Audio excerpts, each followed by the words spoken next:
Friends, today let's discuss a very complex topic, something to do with the carbon in the atmosphere, and generally we know about that. We've had number of COPs, that was Convention of Paris, started 28 years ago, and 28 meetings have been held. COP27 was a major meeting in Glasgow, so some of the targets are called Glasgow targets. Before that, there was once in Tokyo. And now these discussions have gone through a number of forums, whether it is G5, BRICS, or G20, or various UN bodies. And everybody says, yes, climate action is required. Though big tomes are written on it. But in the end, when it comes to implementation, it becomes taxes. It becomes the issue of who shares these expenses. Now, there are two ways of looking at carbon emissions. What are the emissions today? Even today, developed countries have more emissions. And the second way of looking at it is that what are the accumulated carbon emissions? There, those countries which started industrialization earlier and had the advantage because of it is currently what is called G7. G7 account for 79% of the accumulated carbon emissions. 79%. And they are 5% of the global population. So they want to clean it up. Various scientific studies are there, that earthquakes are coming, which are more, floods are coming, which are more, in Antarctica, ice is melting, and the birds are not surviving, the animals are not surviving. Of course, we feel very uncomfortable in large cities. It is because of the pollution from the automobiles. And there is massive emissions by the burning of parali, that is the leftover of wheat or rice. So we will knit this all together. And the immediate occasion is that from 1st October 2023, the Carbon Border Adjustment Mechanism, CBAM, of the European Union sets in. We will explain it. So now, therefore, the issues we want to look at, what is the philosophy of all this? We will not go into too much in this session because we want to now go into the applied practical issues. COP agreements are there. Basically, it boils down to targets by 2025, 2030, 2050, and 2070. Developing countries can go up to 2070 for what is called carbon neutral economy, which means you produce oxygen to neutralize carbon dioxide, so it is neutral. You plant more trees, so it becomes neutral. You reduce the pollution, so that it becomes neutral. Now, if there has to be an example, the example is our neighbor, small and wonderful neighbor called Bhutan. Bhutan is already negative carbon society. Why so? For quite some time, their vehicles have been EVs. They don't produce even 1 watt of electricity with coal. They do it with hydroelectric power. And in their other normal day-to-day life, the production of carbon is also minimized. They have a lot of forest cover. Therefore, they are a net negative carbon society. Now, a neutral carbon society will be that the production is counterbalanced and there is no net addition to the carbon. Now, some time ago, they have tried on some carbon taxes and all that, where those who are producing less carbon get some credits and all that, and there is a marketplace where it happens. But frankly speaking, that has not worked very well. So now let's look at these things. Let's talk about this sometime called green tax of EU, which is a misnomer, but it is called that. And what is its impact? What is the impact on the WTO? Then impact on developed countries and developing countries, on marketing, on India. What are the measures taken? What are the measures planned? And then we will also have case studies in the end. Let's say transport sector, CNG buses, EV scooter rickshaws, EV cars, their penetration, and the hybrid cars. CNG buses, of course, now are becoming common. Then we have issue of parali burning. We will discuss it from every angle. What is the problem? What are the solutions? What has been tried? Conversion to ethanol is possible, so we'll talk about ethanol production. And then we go on to hydrogen production, nuclear power, and the prices of that are now likely to change, of the uranium, so on, which was under the control of French earlier in Africa, may be available in the open market at a lesser price. And then finally we look at the impact on production and export potential of these things. Now, let's begin with this carbon adjustment, or rather it's called carbon border adjustment mechanism. It's better to remember it as CBAM. It is basically related to putting a tax on certain products. To begin with, they have chosen steel and aluminium. Whatever steel and aluminium exports are there to EU, now we can refer back also that the European Union, at that time as a European community, was formed with two communities, steel and coal. Now European Union doesn't even want to talk about coal because coal is hardly produced there, and in future hardly to be used for electric plants and so on and so forth, because it's called a dirty fuel there now. Though they were the ones who used the coal maximum, both in England and Germany and France, all the industrialized countries. Now, so from the 1st October 23, the process starts, and this green tax kicks in on steel and aluminium exports. Now, what is the impact? The impact is uncertainty, and it increases the cost. So new rule is called CBAM. It was introduced in April 22. It is in two phases. From 1st October 20, that was the prototype period. From 1st October 23, which is the transition phase, and that will be till 1st December 25, when it actually kicks in with full-fledged taxes. Now, what is the requirement? The requirement during this period is that the Indian firm submits complete environmental data for products to be supplied to EU. And they evaluate it. It's very, very extensive formats. It will be actually difficult for the SMEs even to fill it. It's that extensive. So, to begin with, they will get affected negatively anyway. Now, what will be the tax burden? It will start from January 26, but it is estimated to be 20 to 35% tariff. Now, somebody says that, okay, we have done the carbon analysis and so on. What is the meaning of this tax? The meaning is that by that time, European Union would have forced its own organizations to reduce their carbon emissions, and that will cost.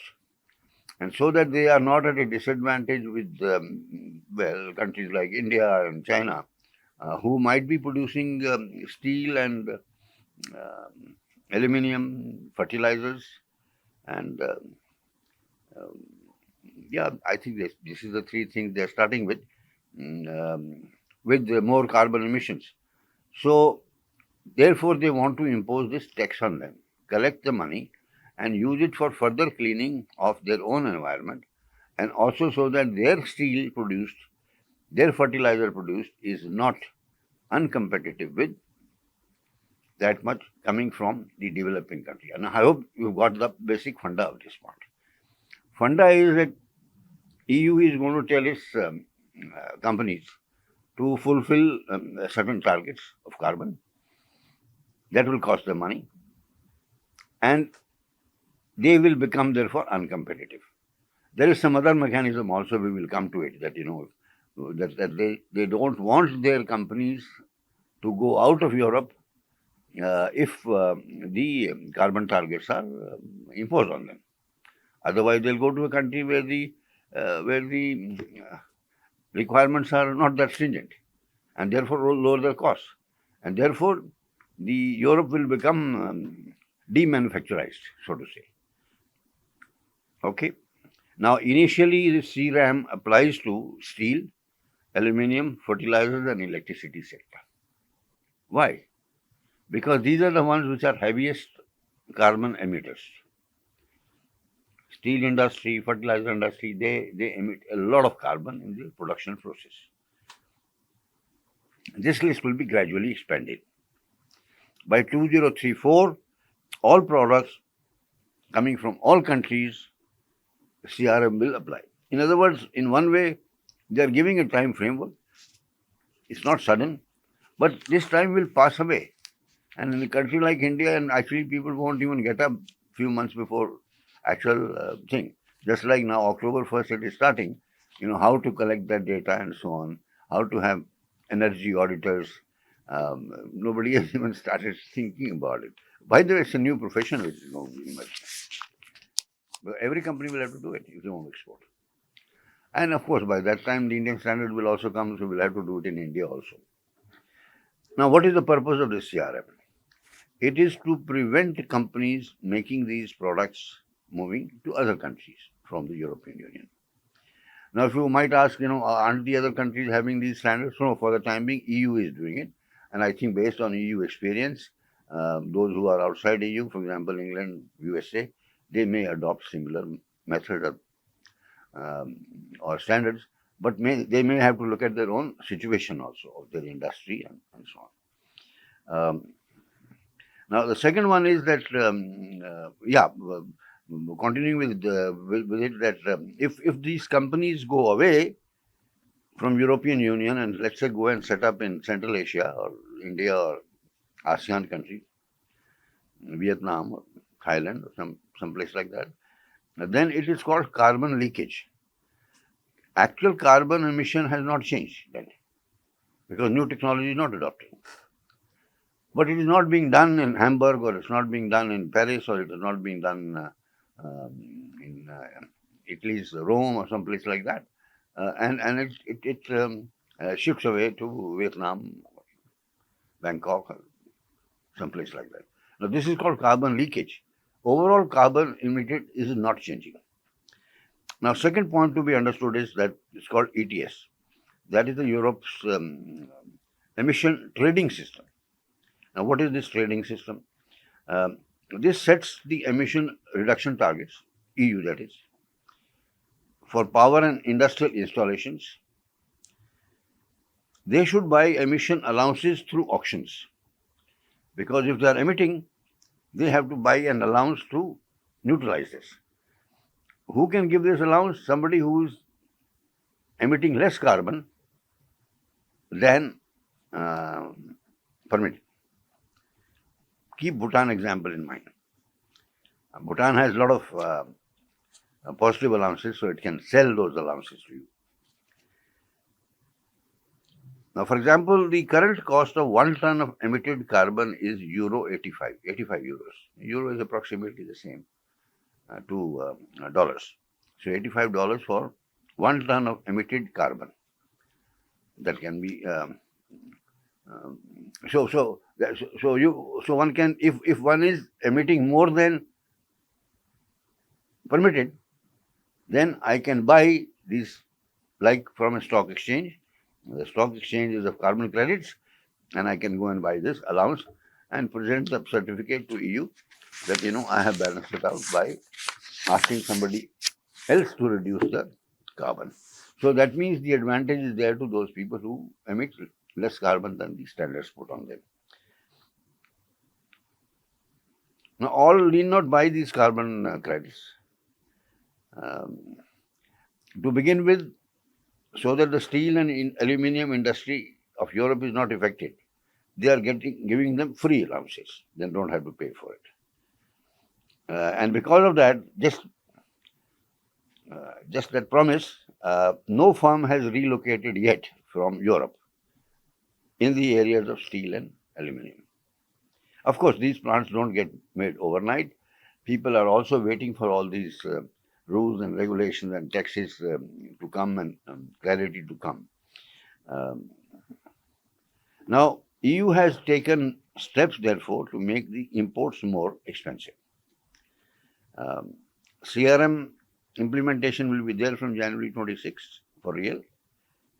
It will coincide also with phasing out of the free allowances. Free allowances will be over up by that time. Now try to understand this mechanics. If you are in a company or going to be in a company, you have to understand where the rules kind of get changed. So thus, CRAM splits the word into two categories.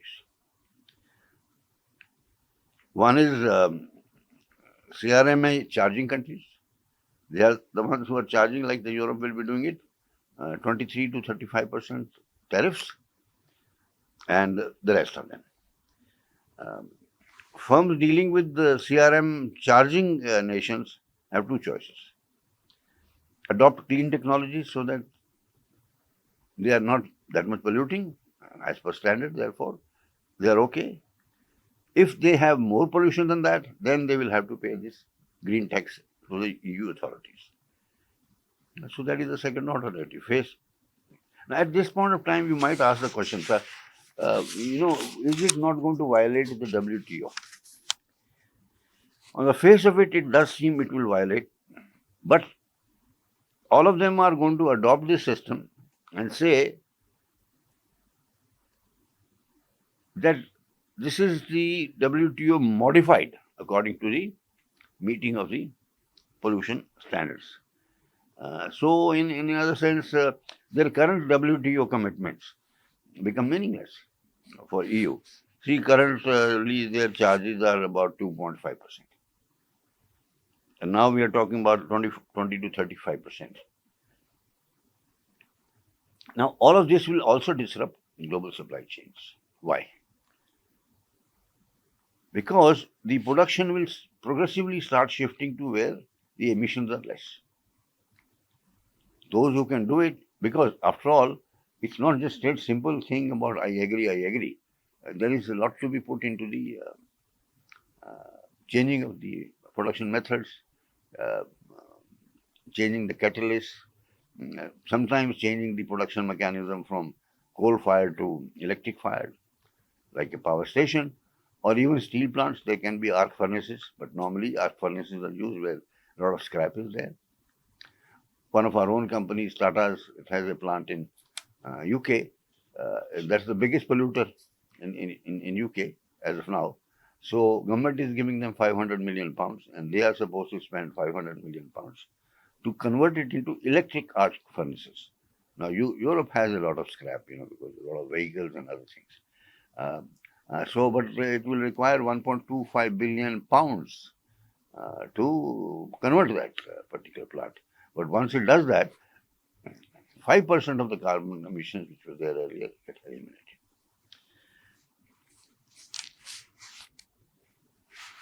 Now, the other thing is that, what happens to the free trade areas? Free trade area will become one-sided. We have, India establishes a FTA with the European Union. Their imports to India will be free of duties. But our exports will be subject to 20 to 35% if the level of pollution is there. So both in terms of WTO will kind of be overturned, and so also the FTAs which have been figured out as of now. Yes, there are ways out of it. We will discuss that. Now, how this green tax will be implemented? EU assesses carbon emissions of a product precisely. They'll have to do it for thousands of products across the world. They think they can do it. But in 2018, when it was proposed in EU that such a tax should be considered, they said getting this data will be quote unquote clearly unmanageable. That's how difficult it is. Now, so the other alternative is to develop a CRM, which is called Calibrated Retaliation Mechanism. I will give you a real example of this happened. A few years ago, when Mr. Trump was the president, they imposed import tariffs on India's steel and aluminium industry. Now, you'll notice steel and aluminium industry comes everywhere because uh, while USA and Japan and Germany used to produce a lot of steel, England, uh, over a period of time, their own needs have reduced because their infrastructure is made, most of the houses are made, and so on. So basically, they have replacement demand. So their steel requirement has actually gone down. So who is producing the maximum amount of steel? China followed by India, and then the other developing countries. But they are all coal-fired because carbon is required for formation of steel from the um, ore, and it is highly polluting, highly polluting. So they just first catch of steel and aluminium because if they have to clean it up, it will be very expensive. So they had imposed tariffs on Indian steel and aluminium. Now, what did India do? India did whatever it is called now calibrated retaliation mechanism. There is a retaliation. What is the calibration? Calibration is I will calculate how much money they have made by putting tariff on steel and aluminium. Then I will look at my products, and India got 29 products which they were exporting to USA, and calibrated the duty on it so that the duty we charge becomes the same amount as they are charging. So it's not product to product, but it is country to country. You want to charge me more this thing. Of course, this violates WTO, but what US did was also violation of WTO. And but this is intended to be introduced formally by the EU. Um, Now, when India did this, it was done by precise measurement of these tariffs um, on 29 products to compensate from what USA made on steel and aluminium. Now, CRM offers many advantages, this calibrated mechanism, including very rapid implementation. Logic is straightforward. It can be measured precisely. We have to balance the same amount of tariffs. Same issue is there since steel and industry started. We can also do that. Let's see if there are any problems also. There are some other alternatives. However, EU has CBAM has only one of the schemes. There are other schemes of taxes actually. So EU has introduced deforestation regulations. If you do so much deforestation and don't replant the trees, then so much tariff. We have the foreign subsidies regulation. Supposing India is subsidizing its semiconductors, then you put a tax, corresponding tax.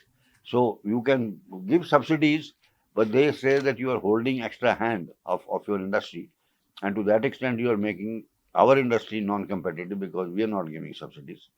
So we will put a countervailing duty on you. That's the word also used.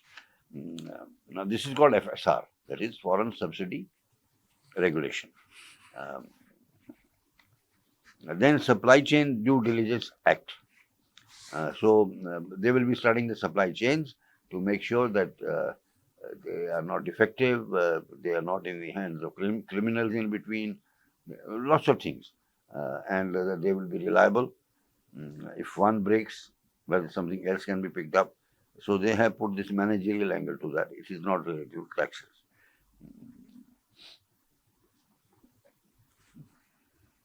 Now, from Indian exporters' point of view and government point of view, what is it that we can think of? Well, we can rename all our existing taxes as carbon tax. Why? We will come to.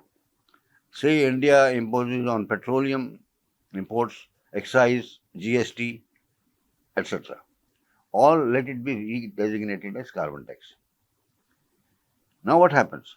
If company here has paid the carbon tax and EU is levying a carbon tax, then it can be counterbalanced. To that extent, EU will not charge. So a carbon tax is already being charged in the name of saying so much petrol is not required. Thus, carbon tax paid in India can be offset with tax to be paid in EU. This will reduce the total tax liability. Now, coming to look at all of these things and so on, there will have to be an energy auditor who understands all these carbon credit business as well as the laws, EU laws, and then there might be American laws and Australian laws and so on. Now, large firms can consider setting up two lines. So, one of my automobile line is where it is low carbon consumption and emission, and the other line is usual line for India. Now, remember when EU standards came for vehicles, they were low carbon emitting, so they had to change the design of all of their cars, carburetors particularly, and then go for different kind of fuel also to be able to reduce those emissions. Now, what is the reality check then? Developed countries bear the responsibility for 79% of the historic carbon emission, which they are not willing to take up. They want to put the burden of cleaning up the environment on developing countries as much as they want to take the burden. Developing countries are for this thing, but they do not have that kind of resources. Plus, you are making their products non-competitive.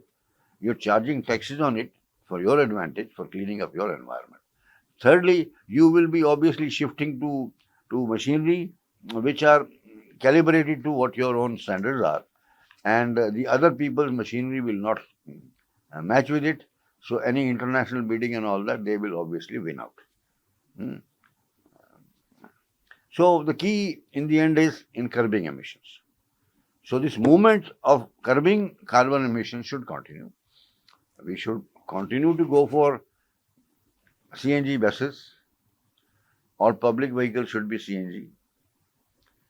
We should progressively shift away from carbon-fired furnaces for, if not steel, that's expensive to shift, but for power, electric power.